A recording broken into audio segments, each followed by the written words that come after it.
جی ناظرین، 2 نومبر کو عمران خان نے اسلام آباد میں جو دھرنے کی کال دی ہے اس حوالے سے بزنس کمیونٹی کے لوگ کیا کہتے ہیں.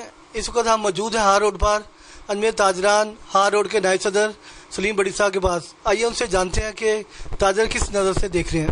بسم اللہ الرحمن الرحیم. جیسا آپ کو پتہ ہے کہ عمران خان نے 2 نومبر کو جو ہڑتال کی کال دی ہے اس میں میرے خیال سے عمران خان کو یہ سوچنا چاہیے کہ اگر پاکستان کی جو سپریم کورٹ ہے اس نے اگر اس کو کہا ہے کہ جی 1 یکم کو اس کا کوئی فیصلہ کریں گے تو میرے خیال میں عمران خان کو اس کا کوئی انتظار کرنا چاہیے.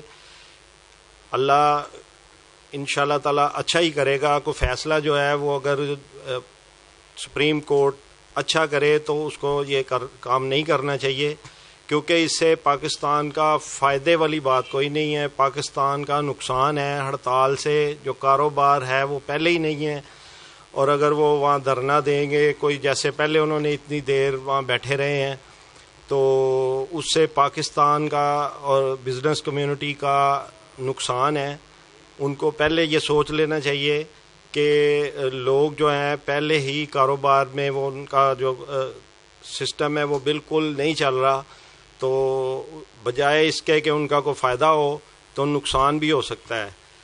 باقی ایک بات ہے کہ ہر پاکستانی کا یہ حق ہے کہ وہ احتجاج تو کر سکتا ہے، لیکن احتجاج جو ہے وہ اس سے اگر کوئی فائدہ ہوتا ہو تو پھر وہ کرے. تو میرے خیال میں اس کو چاہیے کہ پہلے وہ سپریم کورٹ کا جو آرڈر آئے اس کو وہ فالو کر لیں.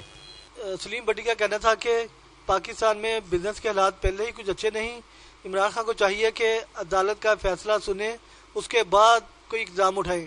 کیمرہ مین عبداللہ سلطانی کے ہمراہ ڈاکٹر شاہد سگلال، نظام ٹی وی، لاہور.